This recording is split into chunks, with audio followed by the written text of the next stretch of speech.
You know, growing up as a PK or pastor's kid, my dad taught me the 10-10-80 principle.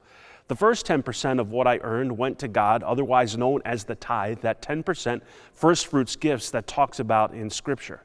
I like to go back to Genesis chapter 14, verse 18 and following, and the response of Abram's heart to the blessings that God had given him.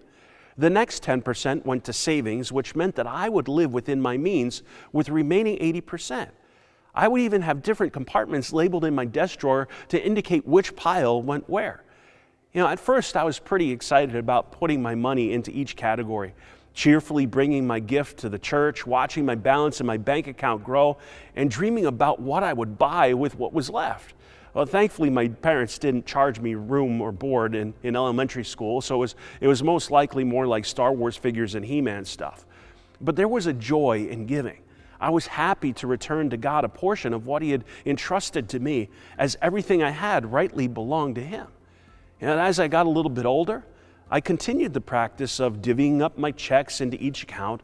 The trouble started, however, in high school when I would receive tips from shucking clams and oysters. It was amazing how quickly God's 10% began to add up, and before I knew it, I would take a little bit here, a little bit there, in order to take care of the things that didn't quite cover by that 80% that I had to live on. How quickly I was able to justify my own needs. Even though I knew the text from the Bible and experienced their joy, I decided to place my trust elsewhere. Besides, would God really miss my $12.50, let alone my $7.50?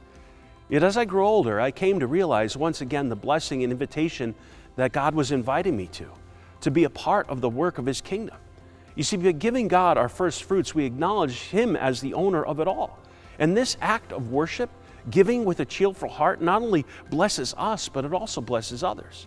My gift does make a difference. 2 Corinthians chapter 9, verse 6 through 7 puts it this way.